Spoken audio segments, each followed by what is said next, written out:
Bienvenidos.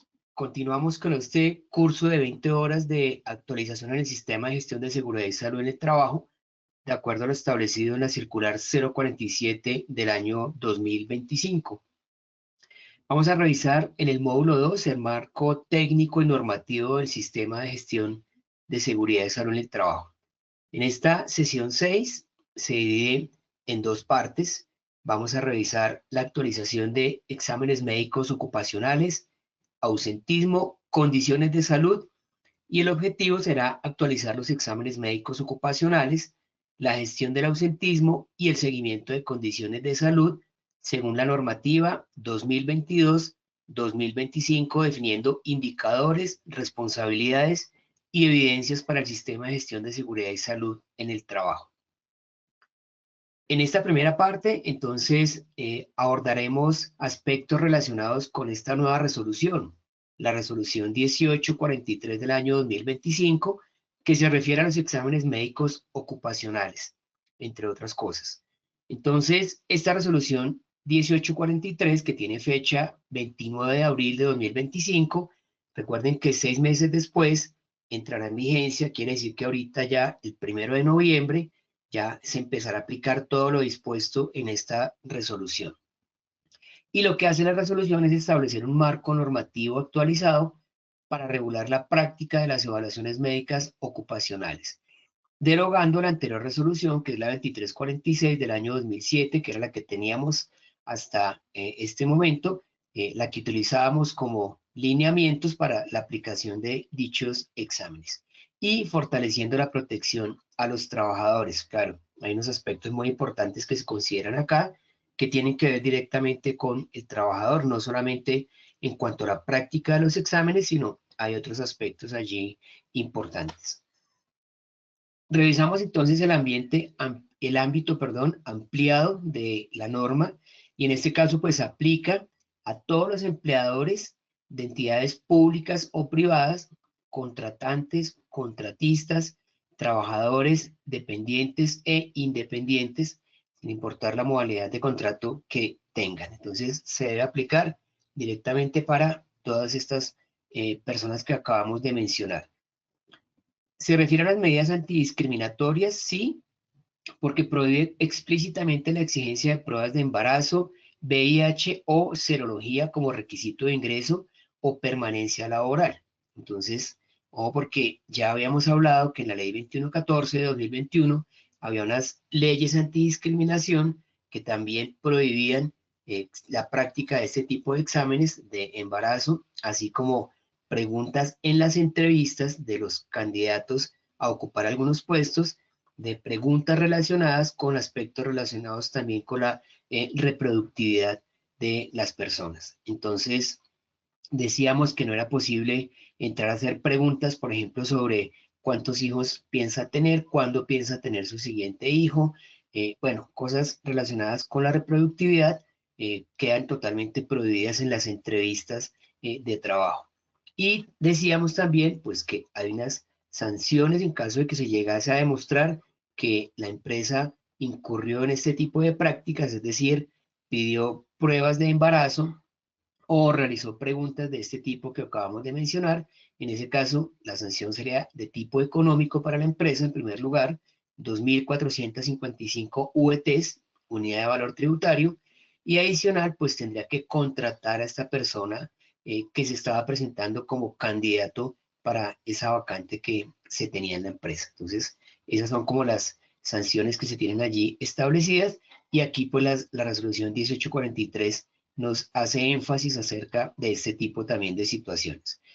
Sobre la confidencialidad reforzada, dice que establece protocolos estrictos para el manejo y custodia de la historia clínica ocupacional. La historia clínica, la historia médica de nosotros, recuerden que ya la Corte Constitucional se ha pronunciado en reiteradas oportunidades, indicando que este es un documento confidencial. Incluso por allí hay un decreto, el 1427, que establece pues que las EPS no pueden exigir la historia clínica como requisito para el reconocimiento de una incapacidad. Simplemente nos dice, pues traiga su número de cédula, traiga la incapacidad, y eso sería suficiente para que la EPS le haga el reconocimiento a usted de su prestación. Pero bueno, ahí seguimos en la interpretación de la norma, porque aún algunas EPS siguen en contra de lo que está establecido por las normas, incluso por la jurisprudencia de la Corte, siguen exigiendo este documento de historia clínica.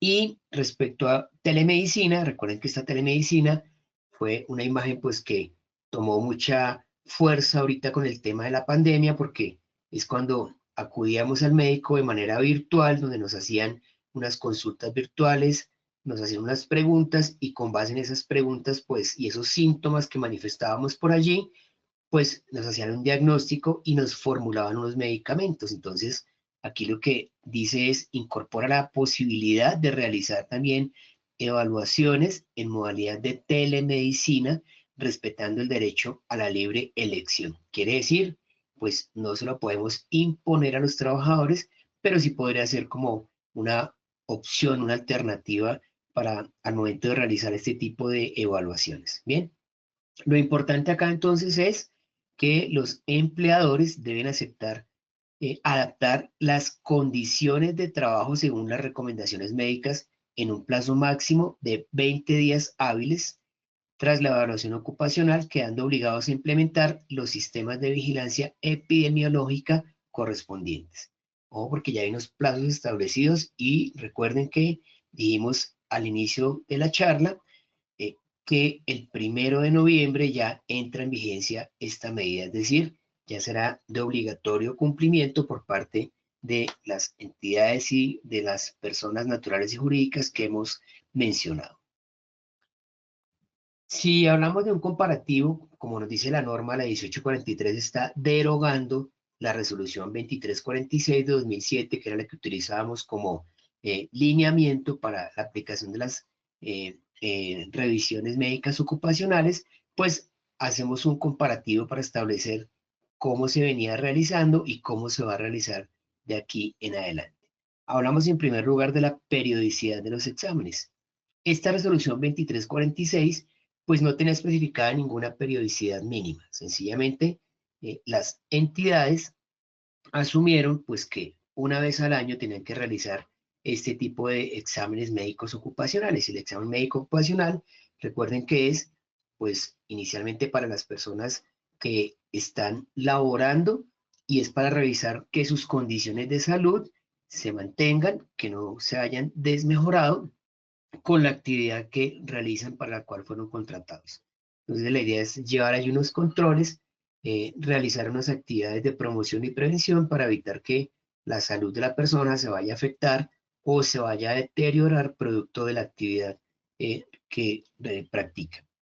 Entonces la resolución 1843 nos dice que máximo cada 3 años, según el nivel de riesgo, y especifica también tiempos para posincapacidad, que son 30 días, y retorno laboral, que son 90 días aproximadamente. Entonces nos dice, eh, máximo cada 3 años usted debe realizar esos exámenes médicos ocupacionales, pero si usted lo quiere hacer antes, no tiene problema. Aquí la medida nos aplica una limitante que es cada 3 años. De ahí no podríamos pasar. Pero si lo quisiéramos hacer con una periodicidad inferior, no habrá ningún inconveniente. También establece entonces el tiempo para realizar los exámenes de post-incapacidad. Dijimos en sesiones anteriores que cuando la persona es objeto de una incapacidad debido a una situación de salud, ya sea por enfermedad de origen común o ya sea por enfermedad laboral, si esta persona dura 30 días o más incapacitada, al momento de reintegrarse a la compañía, pues tendrá que hacerse una valoración por parte de un médico laboral. Eso es lo que se denomina el examen post-incapacidad, para determinar pues que después de la intervención o de la situación que se le presentó a la persona, pues tenga la posibilidad de continuar realizando todas sus funciones para las cuales ha sido contratado.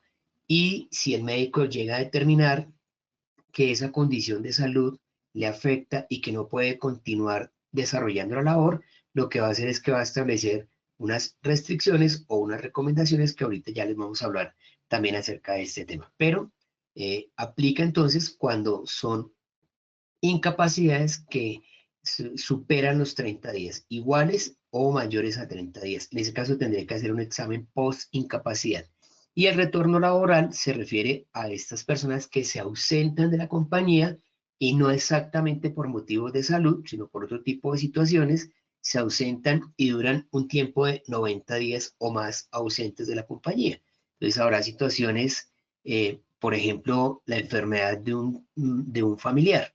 Y en ese caso, pues, pueda que la empresa le otorgue algún tipo de licencia remunerada o le otorgue algún tipo de licencia no remunerada o le permita la posibilidad de laborar todo este tiempo de manera remota. Eso implica pues que la persona va a durar 90 días o más sin venir a su sitio de trabajo, a su oficina.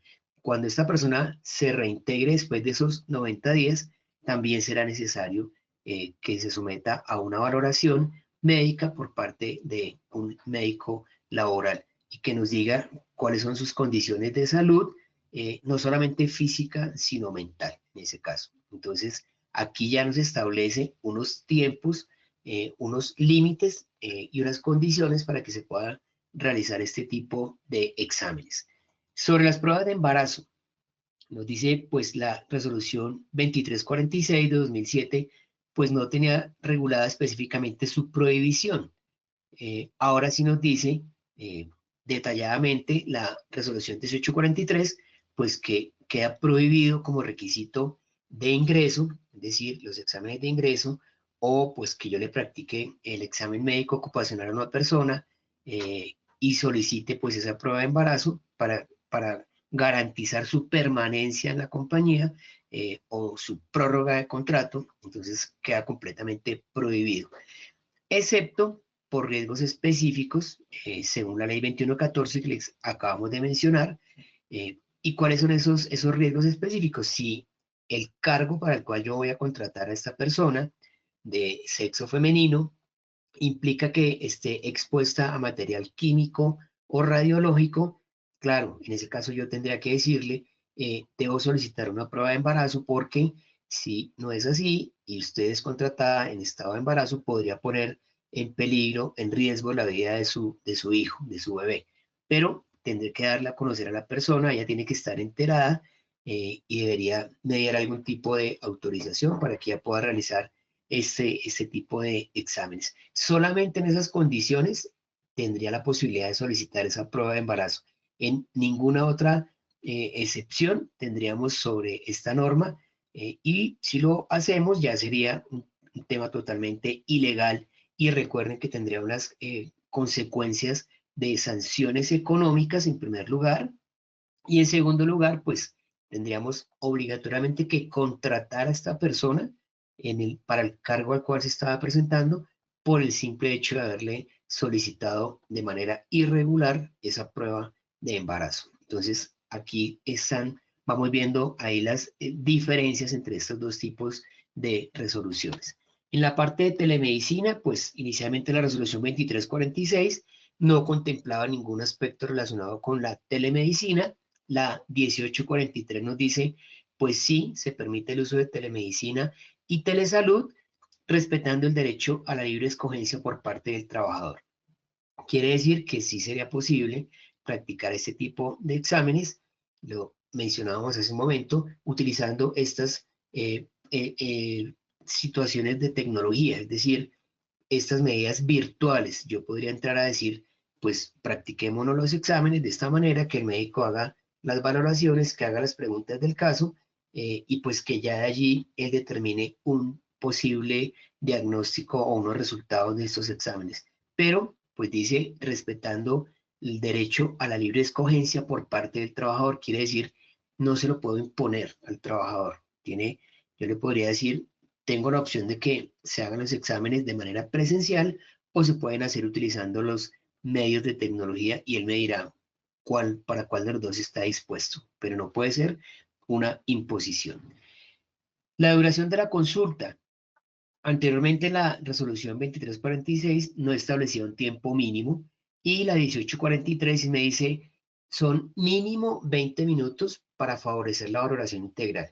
Entonces, menos de 20 minutos no debería tomarse el médico para realizar esta valoración. Se supone que es una valoración integral donde se revisan todos los aspectos físicos, todos los tipos de exámenes que se realizan allí en cuanto a la visión, en cuanto a la audiometría, bueno, todo lo que se revisa allí para que el trabajador efectivamente pueda continuar desarrollando esa labor. Entonces, esta resolución nos dice mínimo 20 minutos, no debería ser menos el tiempo, y pues si se extiende no habrá ningún problema porque ahí viene la importancia de la palabra mínimo o máximo. Entonces ahí tendríamos que acogernos literalmente a lo que está establecido en la norma.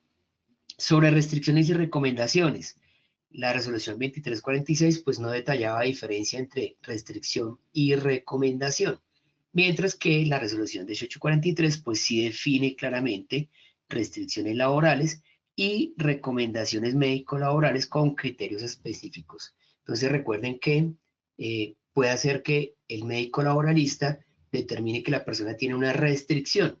Entonces dice, mire, usted en su trabajo tiene que realizar actividades físicas. Con la situación de salud que usted se le ha detectado acá, entonces una restricción podría ser que la persona ya no puede levantar, por ejemplo, pesos de 2.5 kilogramos en cada mano. Eso puede ser una restricción. Y eso obligaría a la empresa pues a que haga una redistribución de las funciones de este trabajador o simplemente lo ubique en otro sitio diferente donde pueda realizar labores pues en las cuales no ponga en riesgo su salud. Esa podría ser una restricción. Las recomendaciones, entonces, por ejemplo, se le puede recomendar a la persona que haga una dieta, que disminuya el consumo de azúcar o que regule el consumo de sal. Cosas de ese estilo ya serían como recomendaciones, pues que no son tan ajustadas, es decir, no serían de obligatorio cumplimiento en ese caso.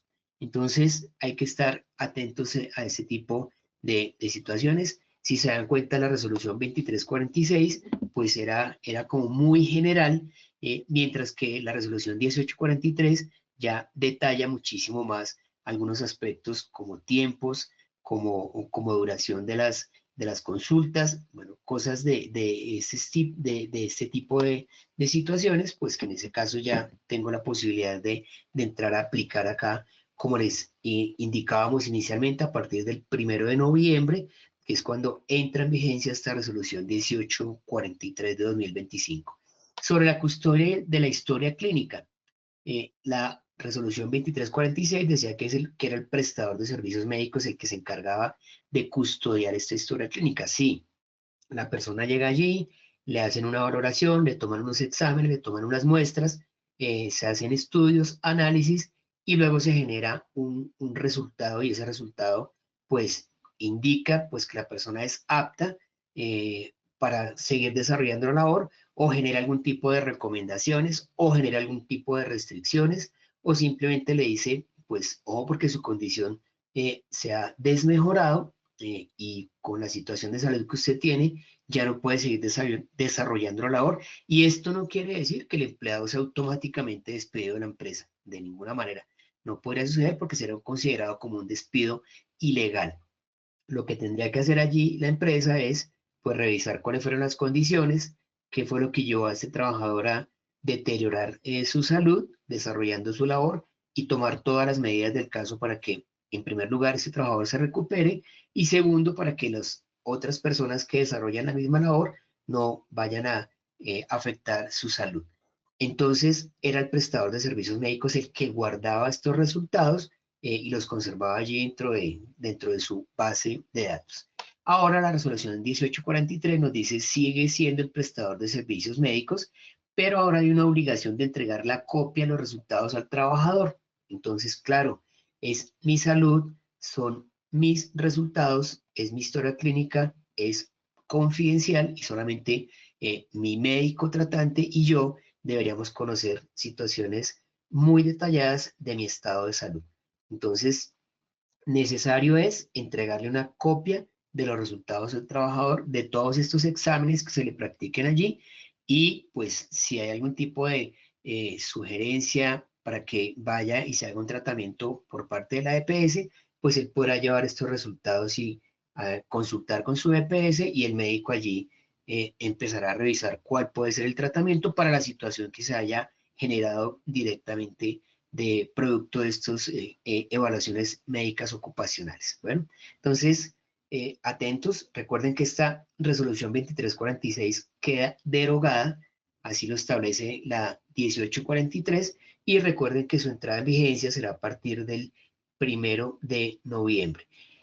La nueva resolución 1843 de 2025 establece un marco más protector de los derechos del trabajador y regula expresamente las prácticas discriminatorias, como la exigencia de las pruebas de embarazo, VIH o serología, que estaban vagamente reguladas en la normatividad anterior. Pues, recuerden que la normatividad anterior pues no contemplaba prohibiciones, acá sí, y aparte de eso ya tenemos un marco en la ley 2114 que ya nos había establecido la prohibición de la práctica de estos exámenes, aparte de las preguntas que ya mencionamos. Entonces, estas son las principales modificaciones que obtenemos al momento de comparar las dos resoluciones.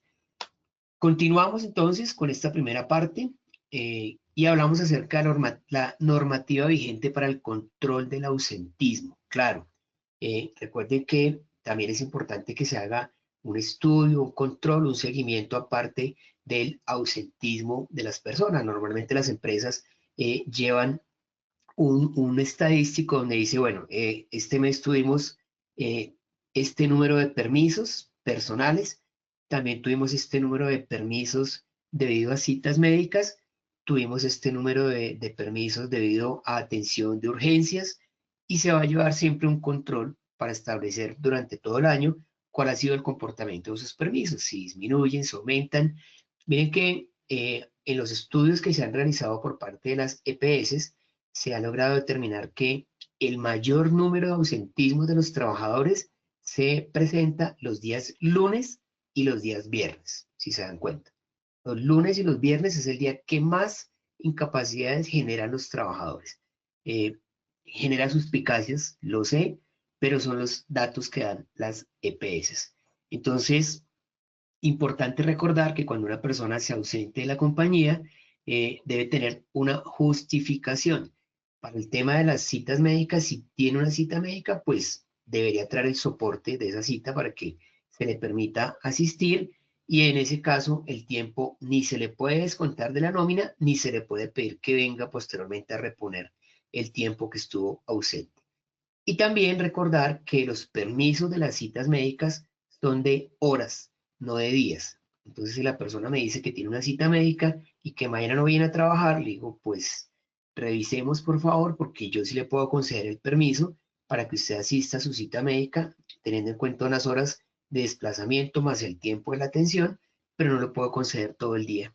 No se podría ausentar, a menos que en esa cita médica la vayan a practicar algún tipo de intervención o vaya a ser sometido a un examen bajo sedación o bajo dilatación de pupilas, por ejemplo, que lógicamente le impediría seguir prestando su función o su labor directamente en la empresa, pero habrá condiciones que son muy puntuales y que siempre tendrán que estar soportadas. Bien, y lo mismo pues ahorita con la reforma laboral, nos dice la norma, pues usted tiene que conceder el permiso a sus empleados cuando vayan a acompañar a sus familiares de determinado parentesco de afinidad y de consanguinidad, entonces usted debe otorgarles ese tiempo, pero también hay que establecer unos controles. Bueno, siempre entonces será potestad del empleador definir si otorga o no se otorga el tiempo.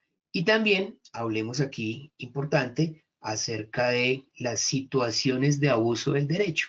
Entonces, ojo porque sí está establecido que hay unas situaciones que se consideran como de abuso del derecho y una de esas situaciones es, por ejemplo, cuando yo trato de cobrar una incapacidad a la EPS y a la ARL al mismo tiempo. Bueno, eso es una situación irregular. No podría hacerlo porque estoy tratando de defraudar al sistema.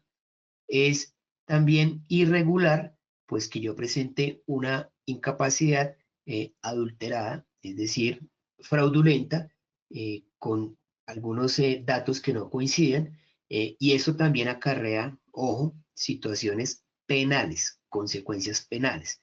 Si ustedes revisan la jurisprudencia, acá en Bogotá, una persona, una señora, presenta una incapacidad por un día, donde dice, yo no vine a trabajar porque estaba incapacitada y lleva la incapacidad de un día.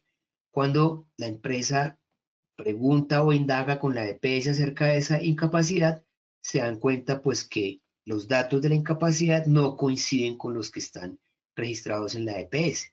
Entonces la EPS nunca le va a decir, ese documento es falso. No sería tampoco conveniente establecerlo de esa manera. Simplemente le van a decir, los datos que usted me menciona no coinciden con los datos que figuran en nuestra base de datos. Y en ese caso, pues dice la norma, efectivamente, usted debe poner en conocimiento de la Fiscalía General de la Nación este tipo de situaciones y la Fiscalía inicia entonces el debido procedimiento. ¿Qué sucedió en este caso? Pues que la señora sí fue llevada a indagatoria.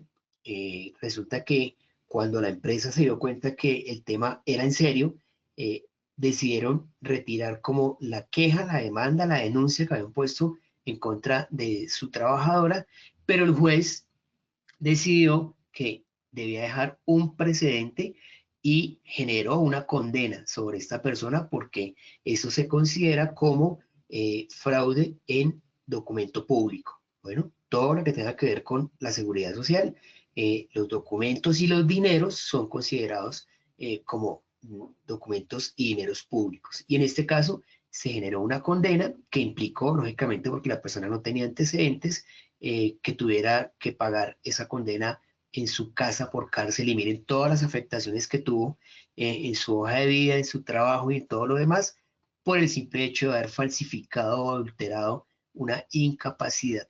Entonces, recuerden que eso sí tiene unas consecuencias penales. ¿Bien? Bueno, hablemos entonces aquí del decreto 1072 del año 2015, porque aquí lo que nos dice la norma es que el ausentismo laboral debe ser monitoreado, como les dije hace un momento, debe ser gestionado como un indicador crítico del sistema de gestión de seguridad y salud en el trabajo. Su adecuado seguimiento permite identificar patrones, causas y tendencias para implementar acciones preventivas y correctivas efectivas. Sí, porque si yo veo que un determinado grupo de mi compañía están todos afectados de sus vías respiratorias, todos al mismo tiempo, me toca entrar a revisar qué está pasando en esa área. Si es la labor que desarrollan, si es el ambiente, si están ubicados de pronto por ahí cerca a un sitio que tenga que ver con el procesamiento de basuras. Bueno, varios aspectos tendrían que entrar a revisar, a ver por qué justamente un grupo de personas tuvo la misma afectación.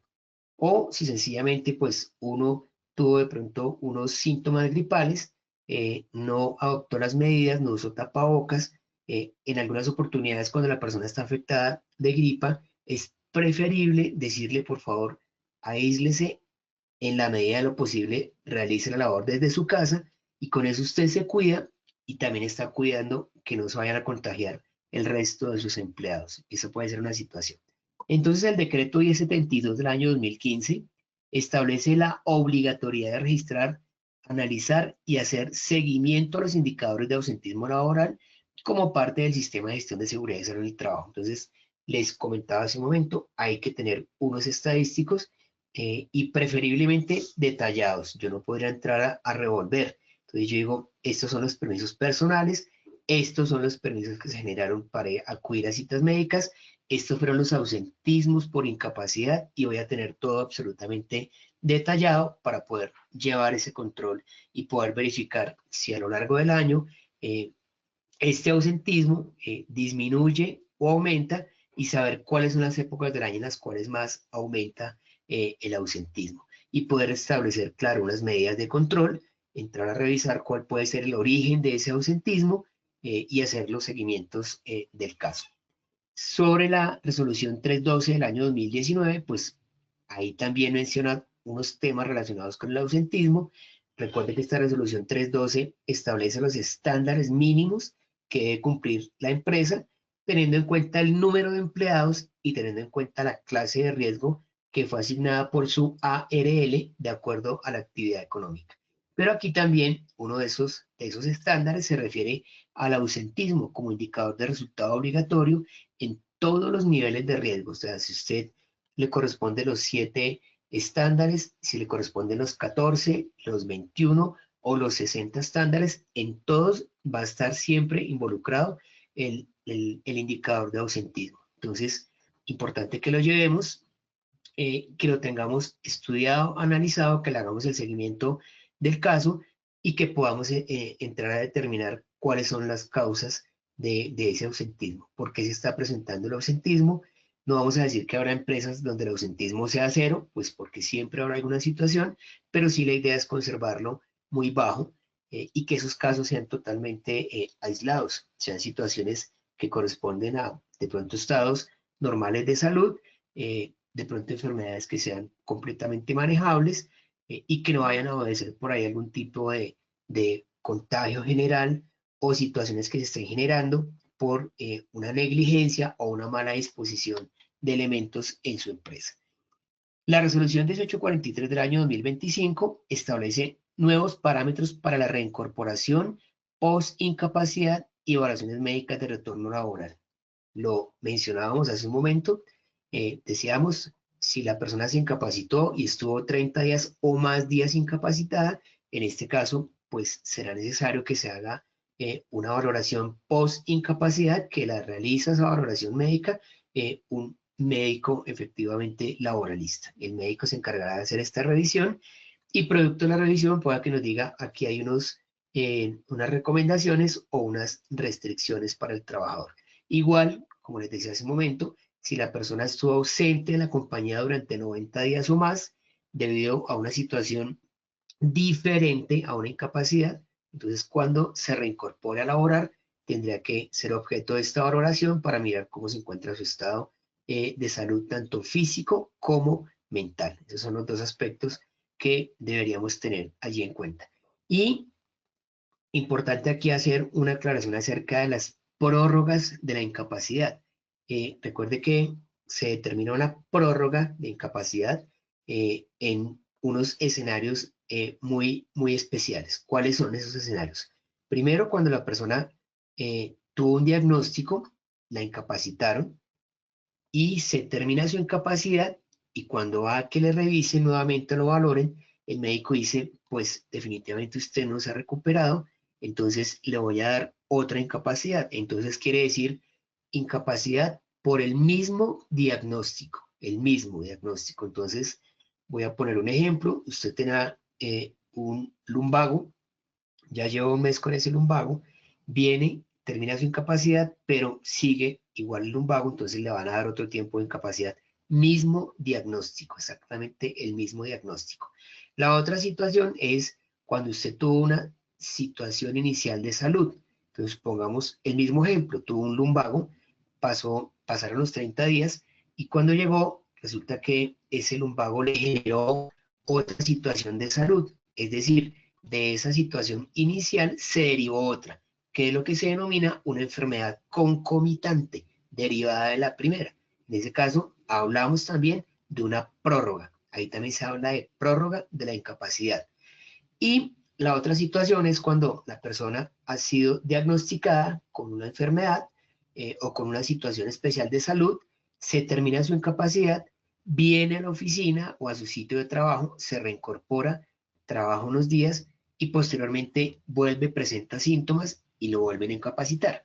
Resulta que como una suspensión de la incapacidad, es decir, cumplió toda su incapacidad, se acabó la incapacidad, vino a trabajar y volvió a iniciar nuevamente otra incapacidad producto del mismo diagnóstico o uno derivado del primero, resulta que en esa suspensión de la incapacidad, si no transcurren 30 días, se determina como una prórroga de incapacidad. Entonces, esos tres aspectos, importante tenerlos en cuenta porque ahí hablamos de prórroga de incapacidad y pues eso tiene unos impactos significativos en su empresa, en la liquidación también de la EPS como tal de la prestación. Entonces será importante pues que el médico determine allí en el documento que marque la casillita que dice prórroga en esos tres escenarios que acabamos de manifestar. Y el decreto 0728 del año 2025, pues incluye el monitoreo del ausentismo por factores psicosociales y consumo de sustancias psicoactivas. O porque también ahí nos dice esta norma, dice, mire, usted, empresa, su sistema de gestión de seguridad y salud en el trabajo, en compañía de la administradora de riesgos laborales, deben tener establecido un protocolo, una ruta de atención para las personas que tengan situaciones de salud mental que puede tener diversas causas, ¿no? Recuerde que puede ser por situaciones familiares que usted lleva directamente a su trabajo, por situaciones de estrés en su trabajo, por situaciones de tipo económico, como mencionábamos al inicio también de esta sesión, puede ser incluso el mismo tráfico lo que le genere a usted condiciones de salud mental, o el simple hecho de no manejar algunas situaciones que se presentan a diario en nuestras vidas cotidianas, también nos puede generar algún tipo de situación. Y también, importante que estemos atentos porque aquí de la mano de este decreto 0728 del 2025, también vamos a tener acá la ley 2460. Esta ley, recuerden que dijimos que había hay como un orden. En primer lugar están las leyes, luego siguen los decretos, luego siguen las resoluciones. Esta ley también modifica la ley 1616 de 2013 y se dictan disposiciones en materia de prevención y atención de trastornos y o enfermedades mentales, así como medidas para la promoción y cuidado de la salud mental. Les vamos a dejar esta lectura recomendada de la ley 2460 para que ustedes vean, revisen, analicen y nos demos cuenta finalmente pues cómo se integra esta ley con el decreto 0728 que acabamos de mencionar. Les doy unos tipsitos ahí pequeños. Dentro de esta ley se establece la salud mental dentro de los derechos fundamentales. Y ustedes saben que los derechos fundamentales están consagrados en la Constitución Política de Colombia.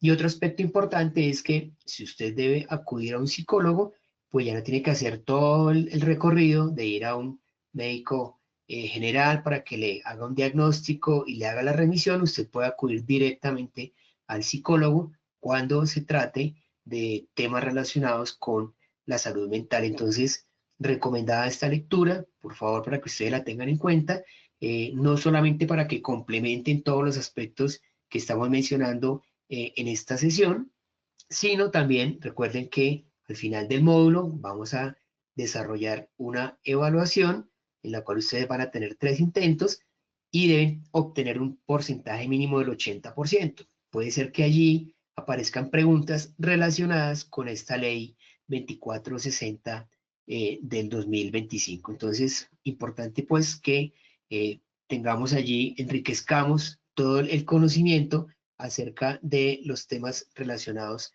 con toda la parte de salud mental que ha tomado un auge importantísimo, ¿no? Súper importante.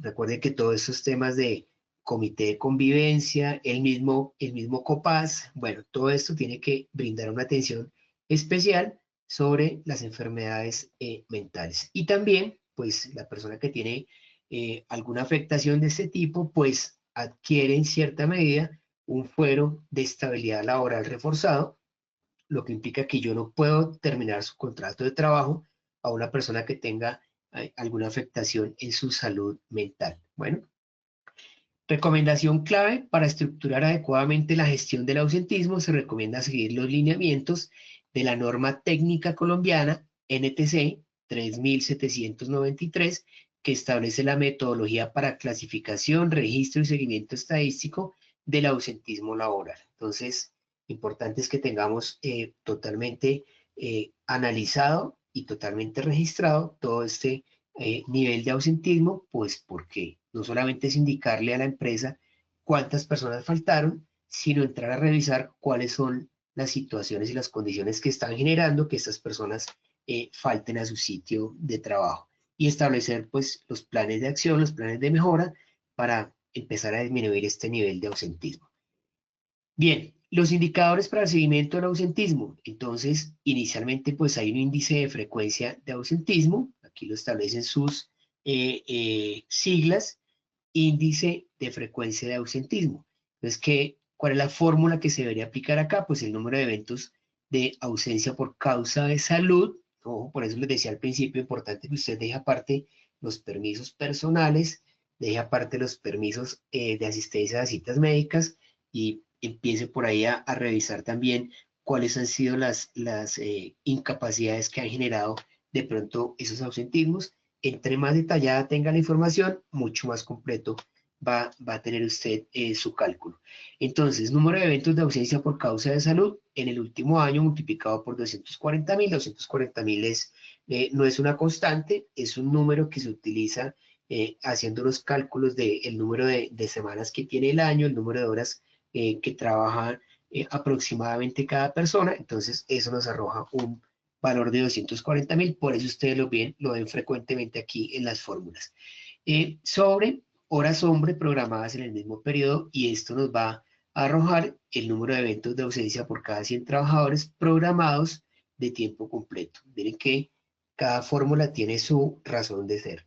Y esto nos va a permitir hacer un análisis, ya sea detallado, ya sea generalizado. Ustedes lo pueden hacer por áreas, lo pueden hacer por direcciones. Ustedes pueden decir, yo quiero ver si se me incapacita más el personal administrativo que el personal operativo, y ya a partir de estas fórmulas que ustedes tengan, van a empezar a generar este tipo de interpretaciones y van a poder determinar de manera más sencilla a dónde tendrían ustedes que atacar la situación para saber las medidas que se deben implementar y empezar a disminuir ese índice de ausentismo. Índice de severidad del ausentismo.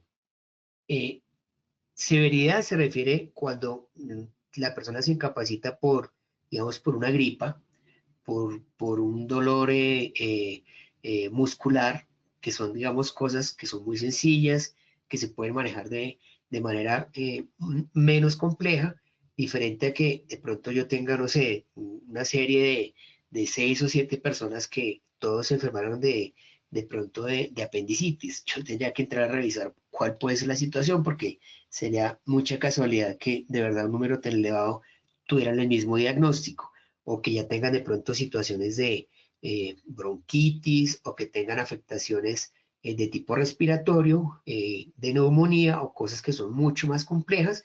Ahí ya me toca entrar a revisar, oye, qué está pasando, y a eso se refiere la severidad del ausentismo. Entonces, número de días de ausencia por causa de salud durante el último año, multiplicado por 240.000 sobre horas hombre programadas en el mismo periodo. Esto nos arroja el número de días de ausencia por cada 100 trabajadores programados de tiempo completo. Entonces, una cosa es el ausentismo y otra cosa es medir la severidad de ese número de ausentismos, cuáles fueron por situaciones severas, complejas de salud, y cuáles fueron por situaciones no tan severas, situaciones que son no tan complicadas, que realmente se pueden llegar a manejar de una manera sencilla. El porcentaje de tiempo perdido. Claro, cuando el trabajador se ausenta de la compañía hay una afectación. Yo diría que, pues, sencillamente la persona se incapacita, la empresa pues le hace el reconocimiento del subsidio de incapacidad al trabajador. Recuerden que ahí pues hay unos tiempos, unas normas establecidas, también de acuerdo al tiempo de la incapacidad. Recuerde que los 2 primeros días de incapacidad pues los asume la empresa directamente, y la empresa puede decir, yo le pago al 100% sus días de ausencia, o le pago sobre 66.667, que son las 2/3 partes de su salario, que aplica en todas las condiciones, menos cuando la persona se gana el salario mínimo mensual legal vigente. Si se gana el salario mínimo, pues yo no le podría afectar su mínimo vital. Pero si se gana un valor superior, yo aplico esa condición. Los 2 primeros días los asume la empresa. Del día 3 al día 180 lo asume la EPS. Del día 181 al día 540 lo asume el fondo de pensiones, y de 541 días hacia adelante lo asume nuevamente la EPS, siempre y cuando se cumplan unas condiciones básicas que están por allí establecidas. Entonces, cuando la persona se incapacita, pues sigue recibiendo su salario como a modo de subsidio de incapacidad, y la empresa a su vez también recibe este reconocimiento por parte de la EPS. Lo que pasa es que la EPS se va a tomar un mayor tiempo en reconocer esta incapacidad.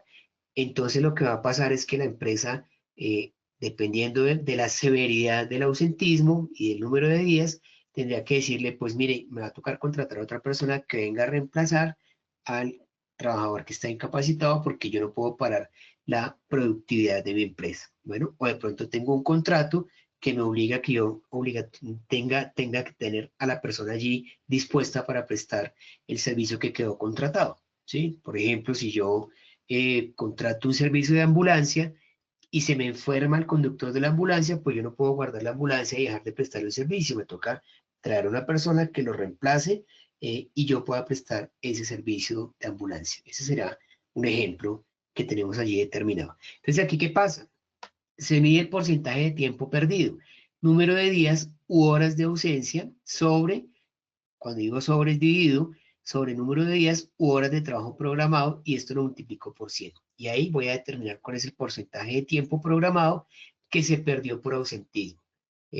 Pues sí, yo diría perdió, lo dejaría entre comillas, porque como lo acabamos de mencionar, pues viene finalmente a ser una pérdida para la empresa, pues porque toca reemplazar al trabajador, aunque va a recibir un reconocimiento por parte de la EPS de la empresa, pues este reconocimiento, digamos que no tiene un tiempo definido, un tiempo determinado, aunque sí las normas son muy claras cuando le dicen a la EPS, usted tiene 15 días para liquidar una incapacidad y tiene 5 días más, hablamos de días hábiles, es decir, de lunes a viernes, si hay festivos, pues no se cuenta como día hábil, entonces 20 días hábiles para que me pague y me reconozca la incapacidad con la liquidación y todo lo demás. Si usted no cumple con esos 20 días hábiles, tendría que reconocer unos intereses de mora y esos intereses de mora, pues ahí digamos que se quedan como en veremos porque la norma sí lo establece, está definido. Yo puedo incluso iniciar un proceso de tutela, un proceso de demanda, un proceso laboral, si la EPS no me llega a cumplir con ese reconocimiento de intereses. Bueno, la tasa de ausentismo por causas. Entonces, aquí la fórmula sería el número de ausencias por causa específica dividido en el total de ausencias multiplicado por 100. Y esto nos arroja la distribución porcentual de las ausencias según su causa. Enfermedad común, accidente laboral, todo va a quedar completamente detallado para que cuando yo lleve mi informe ante la alta gerencia o ante la Dirección de Recursos Humanos o la entidad que haya sido delegada para tal efecto, yo le pueda demostrar de una manera detallada cómo ha sido el ausentismo. Y no simplemente llegar allá con una cifra, decir, faltaron 10 personas este mes, yo debería tener algo mucho más detallado definitivamente. Y el costo del ausentismo, pues la suma del costo del día laboral multiplicado por el número de días de ausencia por cada evento. Claro, eso me genera el impacto económico directo del ausentismo sin incluir costos indirectos como reemplazos, que lo acabamos de mencionar, y la pérdida de la productividad, que lo acabamos de mencionar también. Entonces, miren que esto sí tiene unos impactos a nivel económico, pero también hay que revisar el impacto, como les dije inicialmente, de lo que está generando este ausentismo para que yo pueda entrar a aplicar acciones o planes de mejora que disminuyan la posibilidad de que mis empleados tengan que ausentarse a raíz de una incapacidad. Los indicadores de ausentismo deben ser analizados mensual y anualmente, desagregando la información por áreas, cargos y causas para identificar patrones y desarrollar intervenciones efectivas dentro del plan de mejora continua del sistema de gestión de seguridad y salud en el trabajo. Entonces, miren la importancia de la aplicación de este tipo de indicadores. Bueno, finalizamos entonces aquí esta primera parte de la sesión 6, actualización de exámenes médicos, ausentismos y condiciones de salud. Invitados, por favor, para que sigan las lecturas recomendadas. Recuerden que eso les va a permitir complementar la información que les hemos brindado acá. Y aparte ustedes pues van a estar atentos por si de pronto y en las evaluaciones aparecen preguntas relacionadas con estos temas que les dejamos ahí en las lecturas sugeridas. Muchas gracias por la atención. Nos vemos en una próxima sesión. Bienvenidos continuamos con esta actualización del curso de 20 horas en el Sistema de Gestión de Seguridad y Salud en el Trabajo, de acuerdo con la circular 047 del año 2025. Como indicamos inicialmente, este módulo 2, marco técnico y normativo en el Sistema de Gestión de Seguridad y Salud en el Trabajo, esta sesión sexta se divide en dos partes. Ya revisamos la primera parte y ahora vamos a estar revisando también lo referente a actualización de exámenes médicos ocupacionales, ausentismo, condiciones de salud y el objetivo, actualizar los exámenes médicos ocupacionales, la gestión del ausentismo y el seguimiento de condiciones de salud según la normativa 2022-2025, definiendo indicadores, responsabilidades y evidencias para el sistema de gestión de seguridad y salud en el trabajo. Vamos a hablar entonces acerca de este decreto 0728 del año 2025 que establece unas condiciones específicas sobre la salud mental y el trabajo. Este decreto 728 de 2025 establece acciones de promoción de la salud mental, prevención de problemas y trastornos mentales, consumo de sustancias psicoactivas en el ámbito laboral, siendo parte integral del sistema de gestión de seguridad y salud en el trabajo, el objeto y el campo de aplicación. Entonces, habíamos mencionado pues que este decreto establece o define que pues tanto el sistema de gestión de seguridad y salud en el trabajo, conjuntamente con la ARL, Administradora de Riesgos Laborales, deben implementar unos protocolos y unas rutas de atención para atender este tipo de situaciones que afecten la salud mental.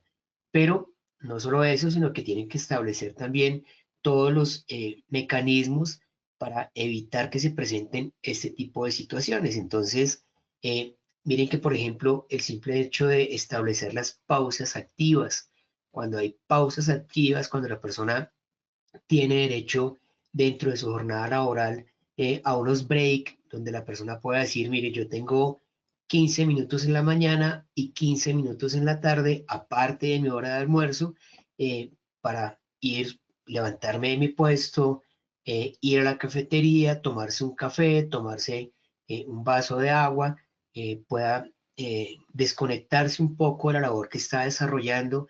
Esto realmente es un gran beneficio para la salud mental, pues porque le permite efectivamente a la persona desconectarse, pues que no sea todo el tiempo allí dedicado a su trabajo. Recuerden que en el tema de las pausas activas hay unos lineamientos, unas condiciones, porque yo no puedo exigir o someter a mis trabajadores a realizar actividades pues que vayan en contra de sus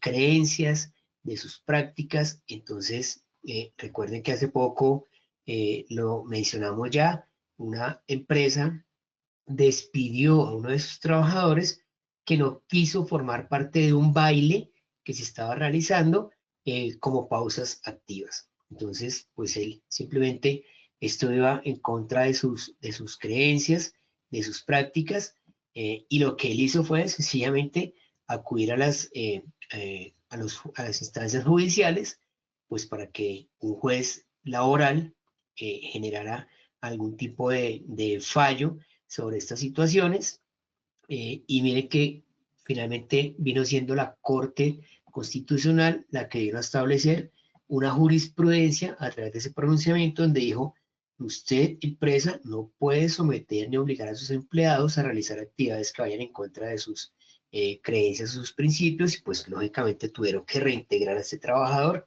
Era lo más lógico, pues que esa no era como una causa grave, como una falta grave para destituirlo de su sitio de trabajo. Entonces, sí, las pausas activas ayudan y hay que tener un equilibrio realmente.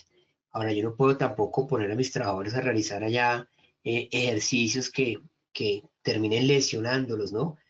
O si tengo personas de determinada edad, pues yo no los puedo poner a hacer actividades allí que pongan en riesgo su salud. Hay que contar de verdad con el acompañamiento y el apoyo de la ARL. Normalmente ellos asignan a una persona que es profesional en el tema y que viene a desarrollar ese tipo de actividades, pero que sí son de beneficio realmente. Sí es importante aplicarlas, sí es necesario que las personas se desconecten de sus trabajos todo el tiempo y que incurran en este tipo de prácticas porque realmente eh, está bien que uno logre ubicar su mente en otro tipo de situaciones que no sea permanentemente el trabajo.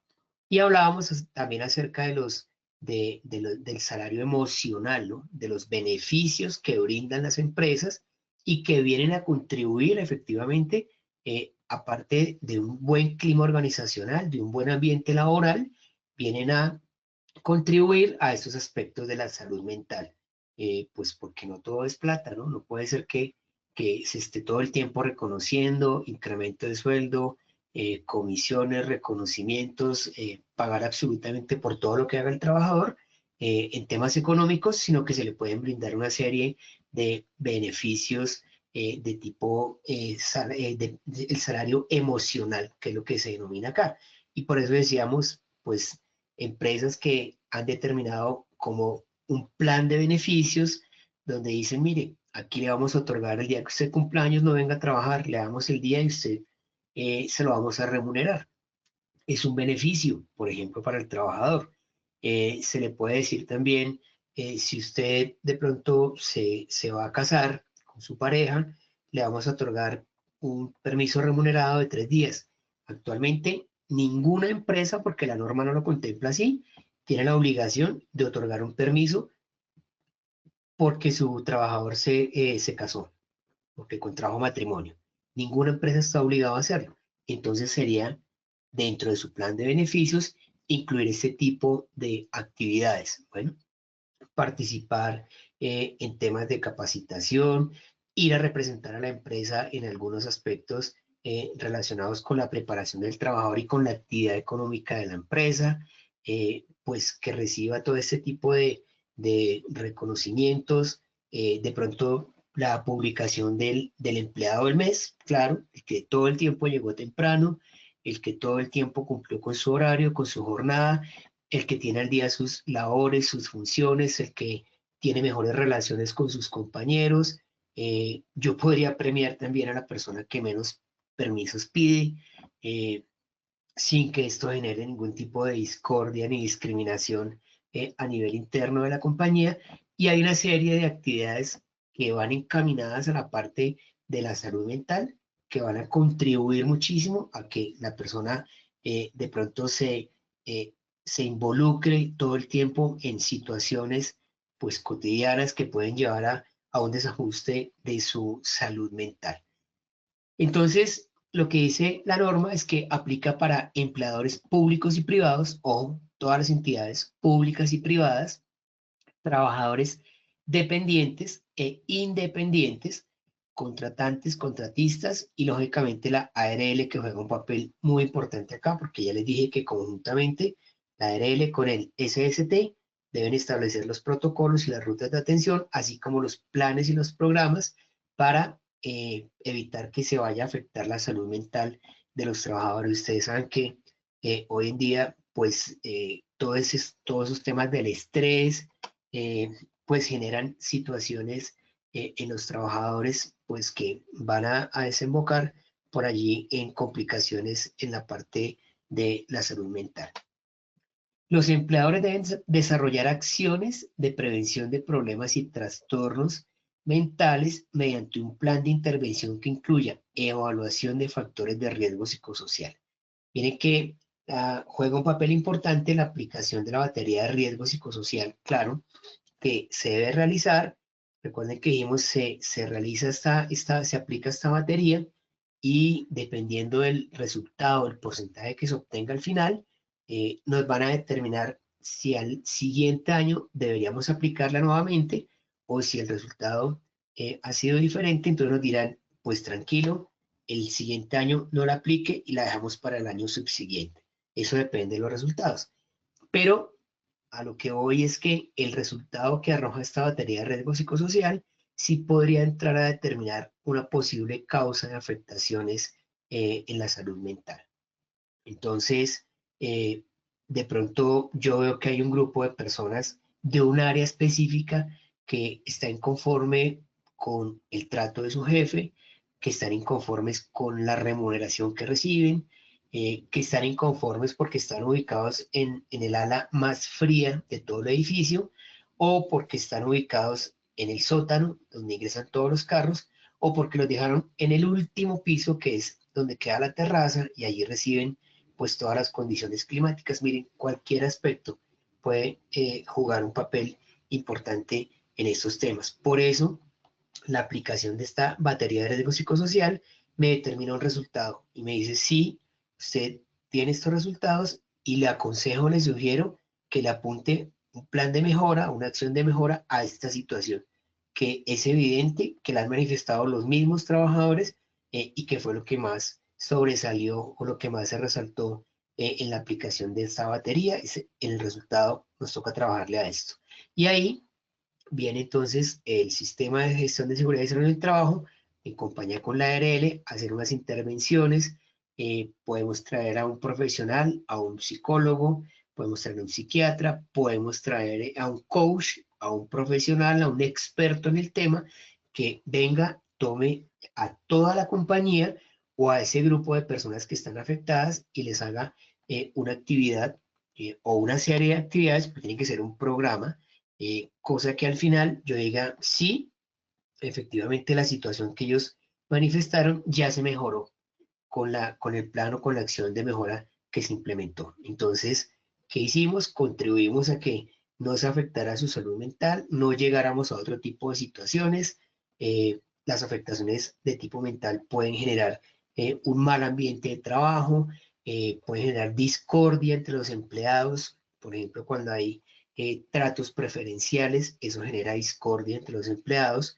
Cuando yo de pronto voy y le llamo la atención a los trabajadores delante de todo el personal, pues todo ese tipo de situaciones generan afectaciones, claro, que pueden impactar allí en el desarrollo de la actividad, y generar que sencillamente la persona diga, no, pues ya no quiero ir a trabajar, no quiero encontrarme con mis compañeros, no quiero ver a mi jefe, y eso lo va a generar algún tipo de afectación que va a influir, lógicamente, en la prestación del servicio.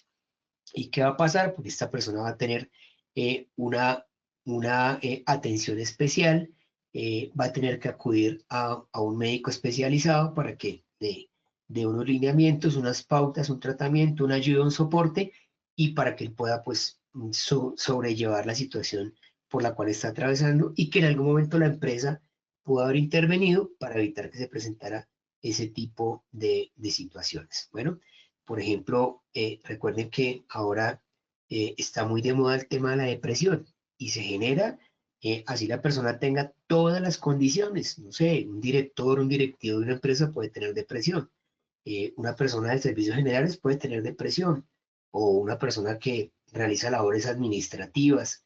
Eh, es que este tipo de enfermedad mental como la depresión no discrimina y no respeta estratos sociales. Entonces, pues todo esto se puede entrar a trabajar para evitar que la persona llegue hasta ese punto. Y lo mismo cuando la persona tiene una situación pues que no logra manejar, lo que va a pasar es que va a recurrir al consumo de alcohol o al consumo de sustancias psicoactivas. Y pues lógicamente eso va a terminar afectando allí su trabajo. Y recuerden que en sesiones pasadas dijimos, el hecho de que usted practique una prueba y salga positiva, no quiere decir que el empleado automáticamente queda despedido de la compañía. No es posible. Sería un despido totalmente ilegal. Entonces, cuando eso sucede, primero que todo, la empresa tiene que entrar a demostrar que sí realizó todas las actividades de promoción y prevención para evitar que esta persona fuera a terminar consumiendo bebidas alcohólicas o sustancias psicoactivas. Entonces la empresa tiene que entrar a demostrarlo. Y si no lo puede demostrar, entonces tiene que empezar a aplicarlo desde ese momento. Y claro, la persona ya consume algún tipo de sustancia o de bebida alcohólica, ya no lo puedo dejar en la labor que está desarrollando, ya me toca tener un trato especial con esta persona, permitirle que labore en otro tipo de actividades que no pongan en riesgo su vida ni la vida de sus compañeros, y hacer un seguimiento todo el tiempo sobre este trabajador hasta que logre nuevamente estabilizar su aspecto mental y logre entonces alinearlo con su actividad familiar, con su actividad personal, con su actividad laboral. De eso se trata en este caso. Entonces, miren la importancia de todo lo que tiene que ver con este decreto y la ley, ¿no? La ley que les acabo de sugerir para que ustedes la lean y puedan complementar todos estos aspectos. La implementación obligatoria de campañas de prevención del consumo de sustancias psicoactivas siguiendo los lineamientos del Ministerio de Trabajo. Ojo, porque hay líneas muy delgadas, ¿no? Recuerden que aquí la ley permite el consumo de unas dosis mínimas, pero pues que tiene que ser totalmente controlado por la empresa. Eh, Preferiblemente ahora hay unas empresas que tienen unas políticas que dicen cero alcohol, cero drogas, y eso implica pues que no se permite ni el más mínimo consumo de ese tipo de sustancias. Claro, ¿por qué? Pues por la actividad que desarrollan. Entonces, imaginen piloto de una aerolínea consumiendo una dosis mínima de alguna sustancia psicoactiva, pues sería un total peligro, no solo para él, sino para todas las personas que transporta. Ahí sería absolutamente prohibido, claro, pues que vaya a consumir cualquier tipo de estas sustancias.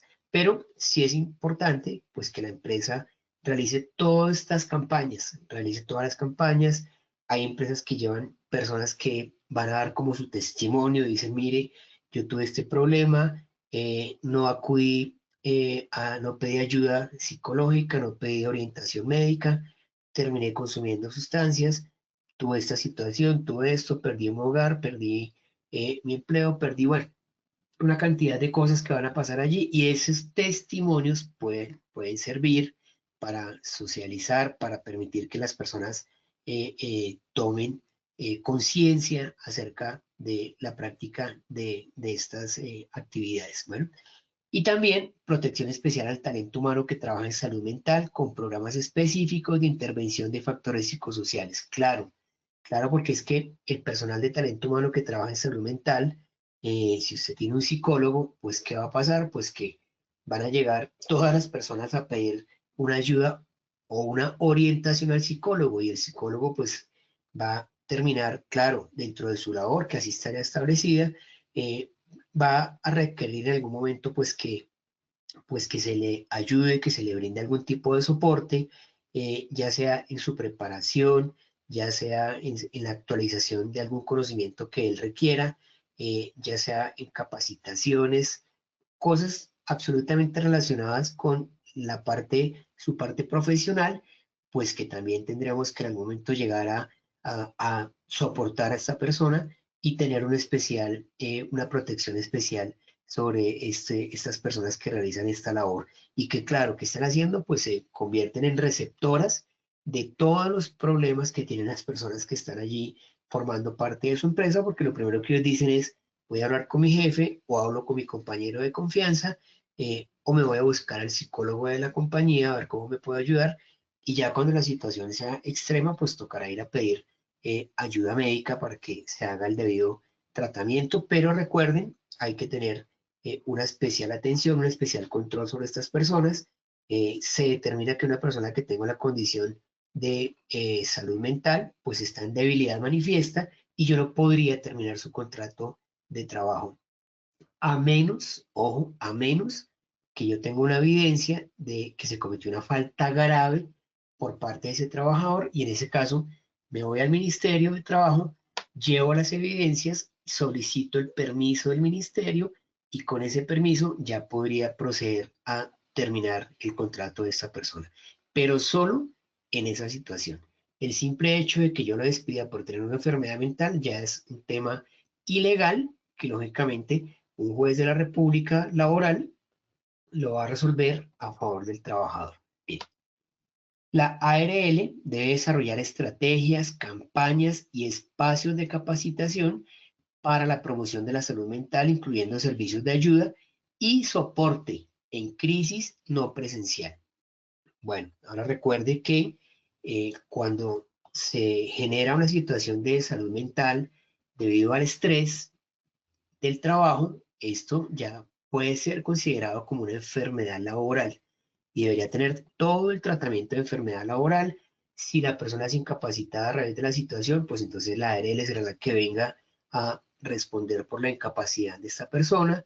Si de pronto la situación se pone extrema y ya se determina una pérdida de capacidad laboral del trabajador que sea igual o superior al 50% a raíz de un tema de salud mental, pues, ¿qué va a pasar? Pues esta persona va a quedar pensionada por invalidez directamente por parte de la ARL debido a esa situación, pero se considera una enfermedad laboral, con todas las consecuencias que esto acarrea. Entonces, ahí nos toca también eh, no traspasar esa línea delgada, eh, porque cuando yo de primera mano le brindo la atención al trabajador directamente por parte de la ARL, ya se podría considerar como una enfermedad laboral.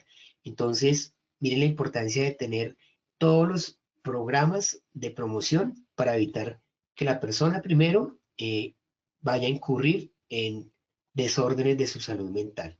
Segundo, pues otorgar todos los beneficios dentro del plan de beneficios que tenga la empresa para revisar y velar porque su trabajador siempre tenga unas condiciones de equilibrio, unas condiciones de bienestar, donde yo diga, está desarrollando su labor de manera, con una muy buena actitud, de manera adecuada. Y pues ya cuando vea que la situación es compleja, pues ya me tocará recurrir ahí sí a la ARL para que se haga el tratamiento por parte de los profesionales encargados, psicólogo, psiquiatra o el médico que se designe para que venga a hacer el tratamiento que se requiera. Pero allá se consideraría como una enfermedad laboral.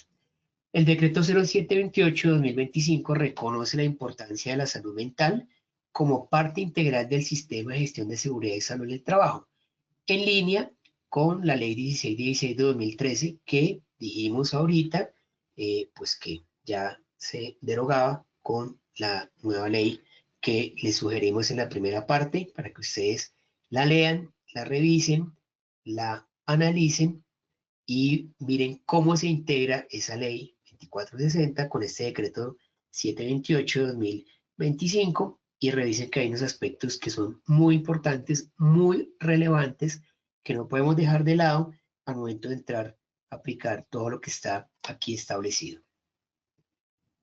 Continuamos con esta segunda parte de la sesión 6 y hablamos del seguimiento de las condiciones de salud. El seguimiento de condiciones de salud de los trabajadores se ha fortalecido en la normativa reciente, incorporando elementos de monitoreo sistemático y acciones preventivas coordinadas. Bueno, entonces, el diagnóstico anual de condiciones de la salud, pues es un documento obligatorio proporcionado por el prestador de exámenes médicos sin costo adicional, ojo, según la resolución 1843 de 2025.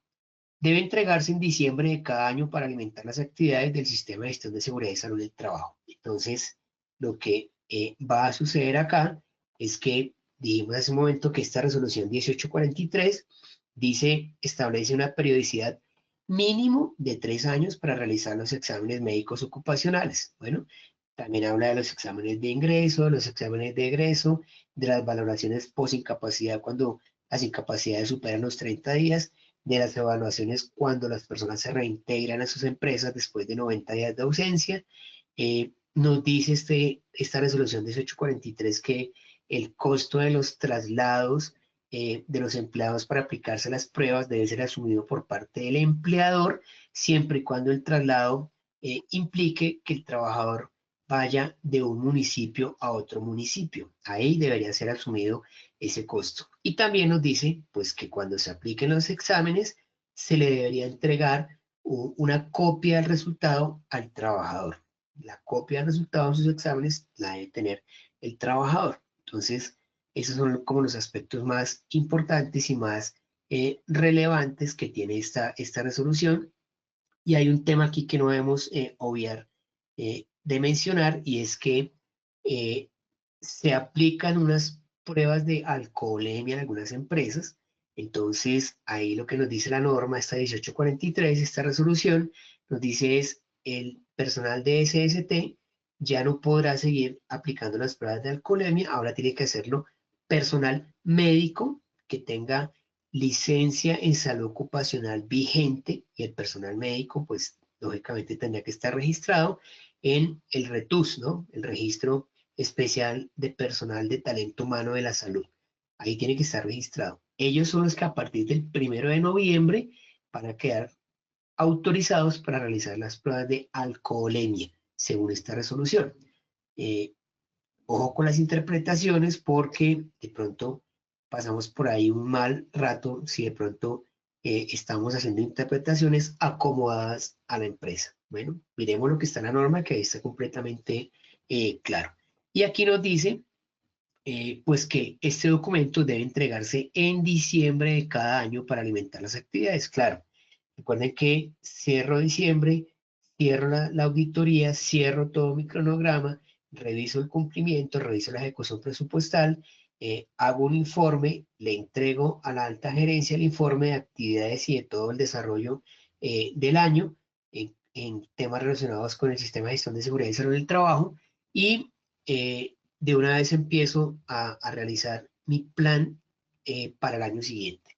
De una vez empiezo a revisar cuáles son las capacitaciones, dónde me tengo que actualizar, cuándo es la revisión de los botiquines, cuándo es la revisión de los extinguidores, cuándo tengo que hacer ahorita los simulacros, que ahorita para este año quedó establecido para el mes de octubre, el simulacro que se debe realizar a nivel nacional. Entonces, ojo con esos temas. Ahí debe quedar ese diagnóstico anual de las condiciones de salud, y en ese informe, pues debo incluir también esas condiciones. ¿Cuáles fueron las condiciones?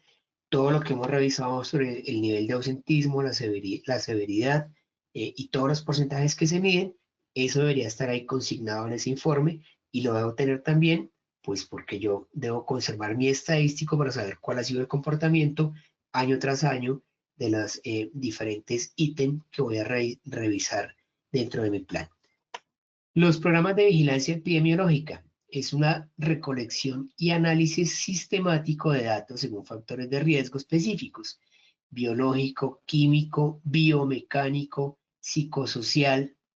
La implementación debe ser proporcional a los resultados del diagnóstico de condiciones de salud. Entonces, dijimos hace un momento que cuando yo aplico la batería de riesgo psicosocial, se hacen unas evaluaciones, arrojan los resultados, y ahí me van a decir, usted tiene que apuntarle a esto porque sus trabajadores dicen que están afectados por este tema. Y ahí yo tengo que ir a aplicar entonces mi plan de acción, mi plan de mejora, y mirar entonces cuáles fueron los factores de riesgo pues que sobresalieron. ¿Por qué tuve mayor nivel de ausentismo? Por temas de origen biológico, pues pudo suceder, o de origen químico o biomecánico, que es cuando las personas de pronto tienen malas posiciones en su sitio de trabajo, o levantan pesos de manera inadecuada, o levantan pesos que superan la cantidad de kilogramos que la persona puede levantar, o simplemente realizan alguna labor sin el uso adecuado de los elementos de protección personal. Entonces, cuando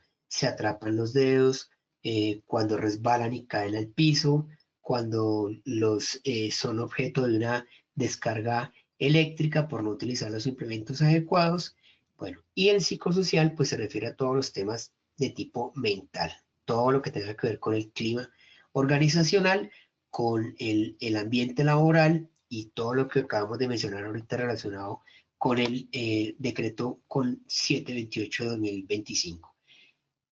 Otro seguimiento que se hace de condiciones de salud es el Plan de Acciones Correctivas y Preventivas, que es un documento que formaliza las medidas para abordar las principales condiciones de salud detectadas, estableciendo plazos y responsables con fechas de cumplimiento no superiores a 20 días hábiles. ¿Sí? Entonces, lo hemos mencionado, dijimos, yo detecto que tengo un área de la compañía que todo el tiempo tiene gripa, todos los 12 meses del año tienen gripa, pues me toca revisar cuáles son las condiciones, si es el ambiente donde desarrollan la labor que les está afectando, o tengo que mirar si de pronto la empresa les suministra algunos alimentos entonces yo tenía que entrar a revisar si el consumo de esos alimentos le está generando algún tipo de afectación a sus vías respiratorias. Todo, yo tengo que descartar absolutamente todo para ir a mirar pues cuáles son las medidas que yo voy a tomar para abordar las principales condiciones de salud que se han detectado. Entonces siempre tiene que haber un diagnóstico, tiene que haber unas medidas, tiene que haber un control y un seguimiento para saber que las medidas que yo implementé, en efecto, sí llegaron a impactar, a corregir y a subsanar la situación que se había presentado inicialmente. Y una comunicación de conceptos médicos, claro, el procedimiento que garantiza la notificación escrita a cada trabajador sobre los resultados de evaluaciones. Dijimos entonces que, producto de esas evaluaciones médicas ocupacionales, hay que entregar el resultado de los exámenes al trabajador, pero también cuando el trabajador sea objeto de una valoración médica por parte del médico laboral, pues si le van a dar algunas restricciones o recomendaciones, pues claro que el trabajador debe saber de primera mano qué generó, pues que ya no pueda realizar algún tipo de actividad. Entonces, esa es la comunicación de los conceptos médicos, conservando la confidencialidad de esos documentos. Recuerden que esos documentos no pueden estar de mano en mano, de escritorio en escritorio. Esa es una documentación que se debería tratar solamente entre el médico y el trabajador, en este caso, que es el paciente. Ese es el seguimiento a las condiciones de salud que yo debería realizar, revisando también, lógicamente, el tema del ausentismo. Yo tengo que estar todo el tiempo controlando cuáles son las causas de ausentismo, qué es lo que más genera ausentismo en mis empleados, cuál es la mayor enfermedad por la cual se ausentan de la compañía y entrar a tomar las medidas para que no se siga presentando la situación. La custodia de historias clínicas ocupacionales debe garantizarse por 20 años, según la resolución 1843 del 2025, y las recomendaciones médicas deben implementarse en un plazo máximo de 20 días hábiles. Ojo con esos tiempos que están aquí establecidos, porque ya hay una norma que me establece unos límites y yo no podría excederlo ni por encima ni por debajo, sino estar ahí dentro del marco legal que está completamente definido. Entonces, los tiempos ya quedan allí definidos, los espacios, cuándo es que yo, cuánto tiempo debo guardar las historias, cuánto tiempo debo tener bajo mi custodia esa información y ya yo determino pues la forma de guardarlas, si es en espacios físicos o en espacios digitales. Hoy en día ya todo tiende a la tecnología, entonces ya será en espacios digitales, pero la idea es que si llego a ser requerido, yo sí tenga la posibilidad y les diga sí, de acuerdo a la norma, acá tengo la información de estos últimos años, de acuerdo a lo que está allí definido. Los sistemas de vigilancia epidemiológica actualizados.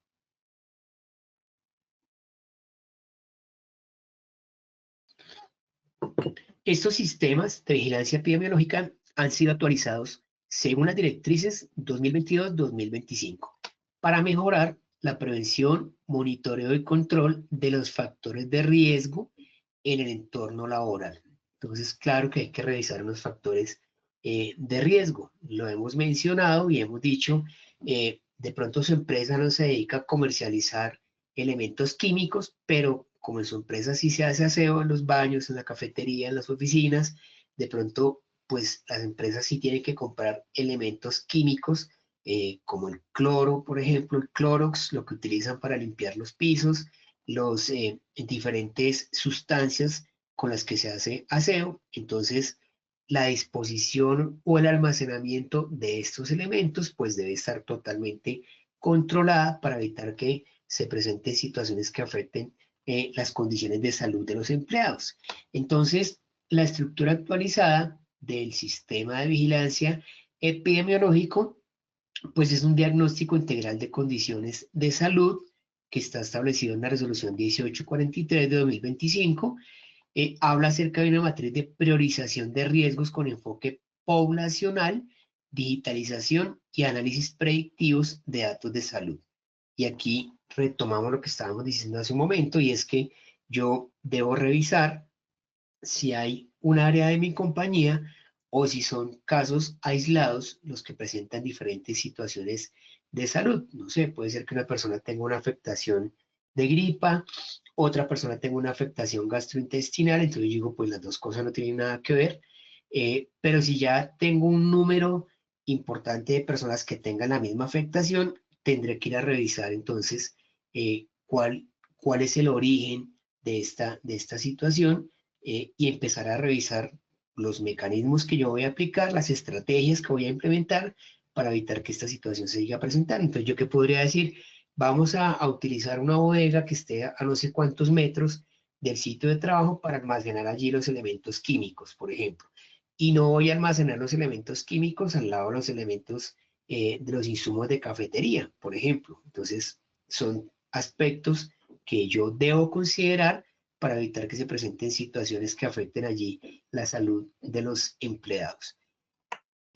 Programas prioritarios 2022-2025 relacionados con la vigilancia epidemiológica, pues hay un SB psicosocial que está establecido en la resolución 2764-2022 y básicamente en el decreto 728. Entonces tengo que revisar cuáles son esos programas prioritarios que yo voy a implementar, que deben estar incluidos dentro de este sistema de vigilancia para evitar que se presente algún tipo de situación de afectación en la salud mental. En la parte osteomuscular también, actualizado con mediciones ergonómicas, riesgo biológico y actualización post pandemia. Bueno, ya la pandemia pasó hace mucho tiempo, pero hay aspectos que se siguen mencionando también aquí, aunque ya pues lógicamente algunos temas como lo que se utilizaba el lavado de manos, desinfección y todo eso, pues se tiene como recomendación, claro, para evitar la propagación de cualquier tipo de enfermedad, pero pues ya no es algo como tan estricto como lo que se llevaba en su momento cuando teníamos allí esta pandemia. Bueno, y claro que hay que entrar a revisar el estado de las sillas, por ejemplo, no sea que el trabajador lleva 10 años con la misma silla, ya la silla tomó la forma de su cuerpo y ya pues está en malas condiciones, de pronto algunos elementos ya no le funcionan a la silla, ya el trabajador empieza a complementarla con cojines, con algunos elementos que no tienen nada que ver con la parte ergonómica, entonces yo tendría que entrar a revisar y decir, no, yo tengo que hacer una revisión. Si se puede arreglar la silla, la arreglo, y si no, pues definitivamente presupuesto para que se realice un cambio total de todas las sillas. Lo mismo pasa con los escritorios, con los equipos, cuando ya están pues muy desactualizados, o de pronto tengo una pantalla rota y yo llevo no sé cuánto tiempo trabajando con la pantalla rota, pues porque no hay posibilidad de cambiarlo. Esos son aspectos ergonómicos así como la ventilación correcta, como la iluminación correcta, como el espacio que yo tenga proporcionado para realizar mi actividad. Ese tipo de situaciones normalmente debería siempre estar controlado dentro de mis programas prioritarios para que no vaya a tener afectaciones la persona en su estado de salud. Y sobre riesgos químicos, bueno, lo acabamos de mencionar ahorita, entonces hay una resolución según el Sistema de Gestión Ambiental de la ONU, año 2025, pues me dice que tiene que haber una disposición específica acerca de elementos de riesgo que contengan químicos, entonces yo tengo que tener una disposición especial. Y si su empresa lógicamente se dedica a la producción y comercialización de químicos, pues claro que tendrá que cumplir con todos los protocolos que están establecidos en cuanto al uso de elementos de protección personal, en cuanto a los procedimientos, los procesos, los cuidados, el acceso, la demarcación de las áreas, todo tiene que estar completamente conformado y consolidado para evitar que se presenten situaciones que vengan a afectar la salud de las personas. Pero si de pronto su empresa se dedica a realizar labores de pintura, supongamos que es una empresa que pintan los chasis de los carros, en ese caso, pues claro, hay unas partículas en el ambiente que pueden llegar a afectar las vías respiratorias, pero para eso las personas utilizan unos mecanismos de protección. Todo esto tiene que estar allí considerado dentro de esos programas prioritarios por parte del Sistema de Gestión de Seguridad y Salud del Trabajo para evitar que vayamos a tener complicaciones de salud. Respecto al ciclo PHBA, planear, hacer, verificar, actuar, para vigilancia epidemiológica. Recuerden que todo esto es un ciclo, lo hemos mencionado desde que iniciamos todos estos módulos. Siempre habrá que cumplir este ciclo. Planear, hacer, verificar, actuar, porque yo tengo que tener una planeación, tengo que realizar unas actividades, tengo que verificar efectivamente si los controles y las actividades que se están realizando han sido eficientes, han sido efectivas, y tengo que actuar, tomar unas decisiones respecto a esos temas para saber si continúo con las mismas medidas o me toca mejorarlas, o hay definitivamente aspectos que ya no sería necesario seguir utilizando, teniendo en cuenta que ya tengo una estabilidad en el proceso. Eso también lo puedo realizar.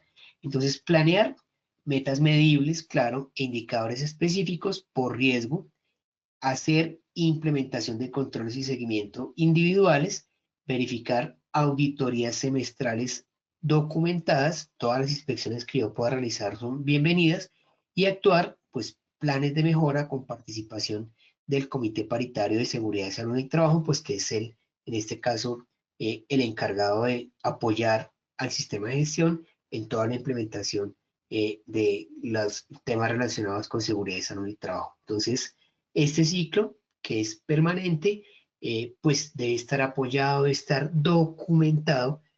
Recuerden que aparte de lo que yo deje en el papel, debo tener todo tipo de evidencias. No es solamente que yo le diga al trabajador firme, firme, firme, firme, sino que yo tengo que ir a verificar que la información que yo le transmití, o los controles, o los procesos o los procedimientos se los está cumpliendo de manera adecuada. ¿Y cómo lo compruebo? Pues cuando me voy allá al campo de trabajo, y ya verifico que efectivamente está poniendo en práctica todo lo que aprendió, y todo lo que dejó firmado en el papel es coherente con la labor que él está realizando. Entonces yo demuestro que sí le di la capacitación, pero demuestro que él sí lo está aplicando. Y para eso dejo todo tipo de evidencias, que pueden ser fotos, pueden ser videos, o lo que yo considere que puedo aportar como prueba para determinar que esta persona sí aplica efectivamente lo que se explicó en su momento. Bien. La implementación, práctica y casos de estudio. Entonces, revisemos en este caso, el caso número 1, reincorporación post-incapacidad. Entonces nos dice que la empresa constructora XYZ, este es un ejemplo, tiene un trabajador que regresa después de 45 días de incapacidad por fractura en miembro inferior. Según la anterior normativa, no era obligatorio realizar evaluación médica de reintegro. Según la nueva resolución 1843 de 2025, que entra en vigencia a partir del 1 de noviembre de 2025, es obligatoria la evaluación médica post-incapacidad para ausencias que sean mayores o iguales a 30 días, con emisión de restricciones laborales específicas y seguimiento a su cumplimiento durante la fase de readaptación laboral. Entonces, miren la diferencia, ¿no? Lo vimos ahorita con las dos resoluciones.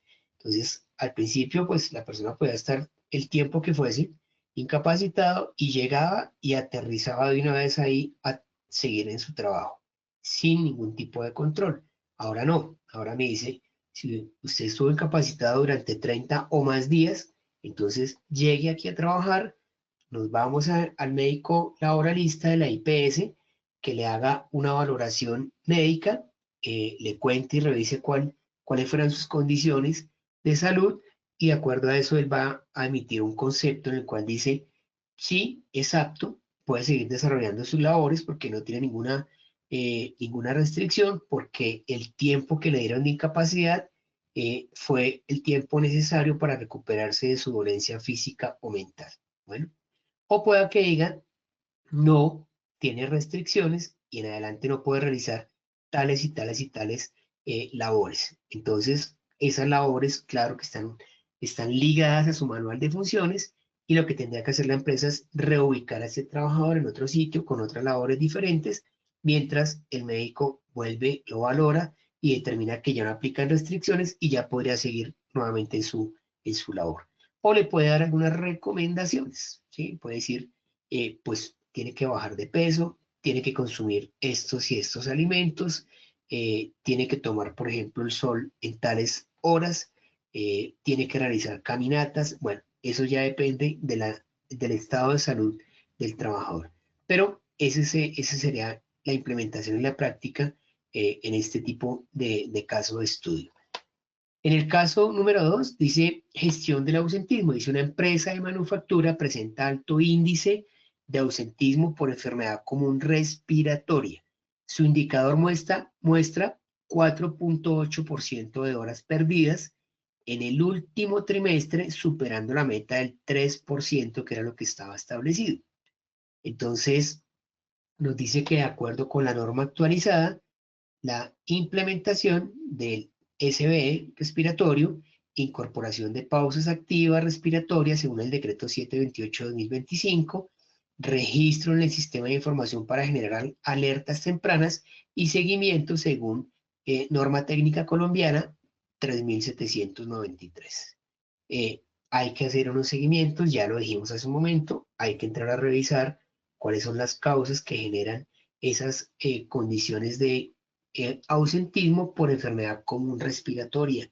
Entonces, pues sería poco frecuente que yo tuviera a un porcentaje alto de mi empresa con el mismo diagnóstico, todos con gripa. El 50% de mis empleados tiene gripa.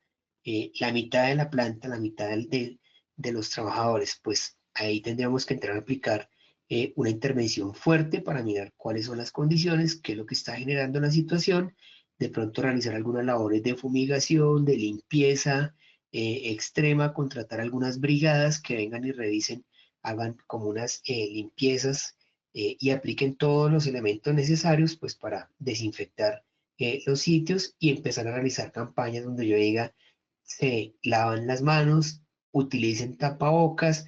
Si su situación de salud se complica, preferible que se quede en su casa y desarrolle la labor desde allá si es necesario. De lo contrario, pues miremos qué opciones se pueden aplicar. Si usted tiene vacaciones, yo le podría decir, pues tómese unos días de vacaciones, teniendo en cuenta que no tiene incapacidad. Yo le diría, pues tómese unos días de vacaciones o aíslese, pues para evitar que se vaya a propagar un contagio en todos los empleados. Entonces, importante realizar los seguimientos del caso, estar revisando de manera continua para evitar que se presenten situaciones como la que nos muestra el caso de la gestión de ausentismo.